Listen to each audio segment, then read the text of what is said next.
welcome to week 2 PCT video. Thought maybe I would give a narration on this one and give you some more info about what the heck I'm doing out here. So, yeah, here's the video, and I hope you enjoy.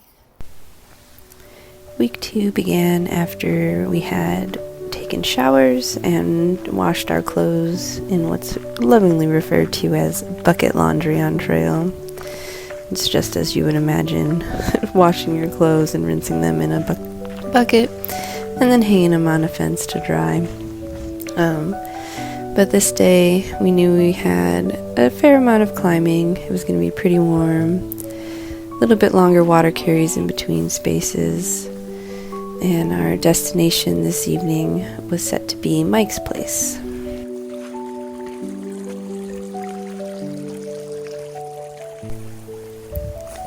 As we climbed up and out of the valley and towards our destination of the day, the views changed and became just so beautiful.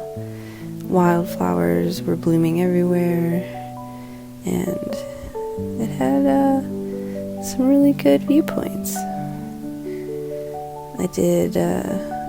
Our group ended up spacing out a bit and sort of hiked at our own paces over the course of this day. And it was the first time I really found a rhythm to my hiking pace. Listening to music definitely did help this day, and then we did finally make it to Mike's place, but Mike was not there the evening that we were, and we ended up all cowboy camping out on the porch.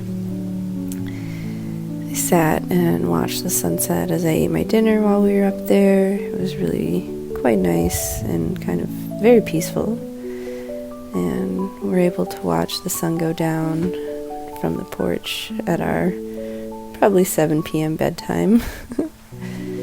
These were the cisterns that held our water that we filled up on our way out as we headed out to another hot day with long water carries. We ended up at a new Trail Angel's house after a turn-off trail that nearly had me in tears because it was just like, when will this end? But we arrived and were given a cold soda and a popsicle. I swam in their pool.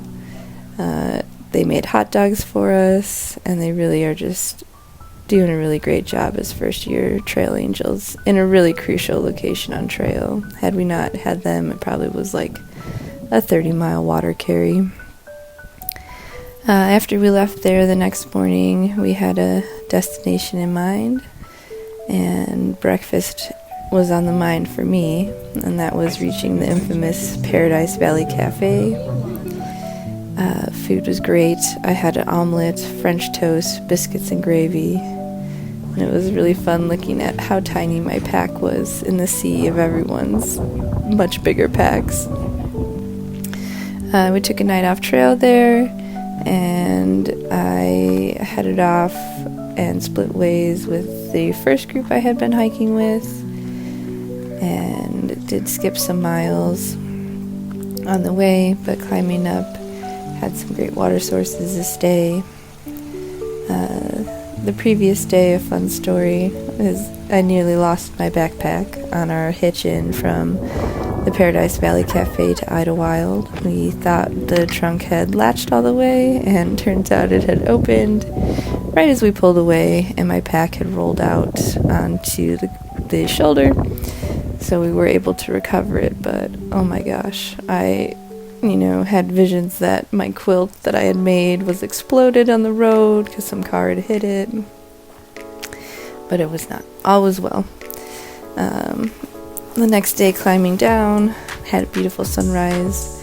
We often are up and moving on trail by 5 a.m. to beat the heat of the day. These manzanita fields smelled so great and were just so beautiful.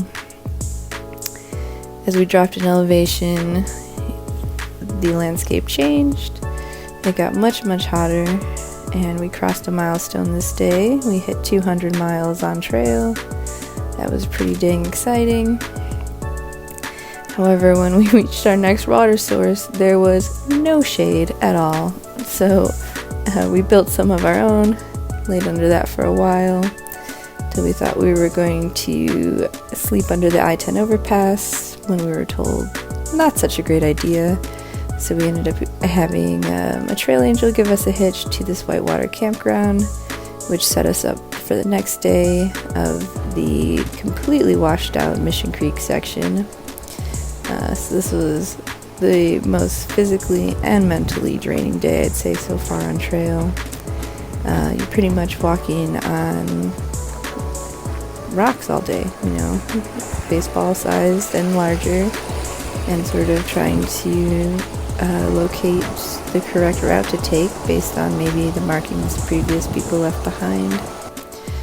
We were constantly seeking out these little shade spots and had this really cool rattlesnake encounter that we got to see him sipping water from the creek as we hiked along. The next day, one of our water sources was from this cave, and then we passed another mile marker of 250 and worked our way down to Big Bear Lake, where we had a night off trail and a great breakfast. We got this item called The Mess, and it was very delicious. I left one of my stickers behind, and then we did some laundry where basically I wore my rain jacket and my windbreaker as an outfit, and everything else washed.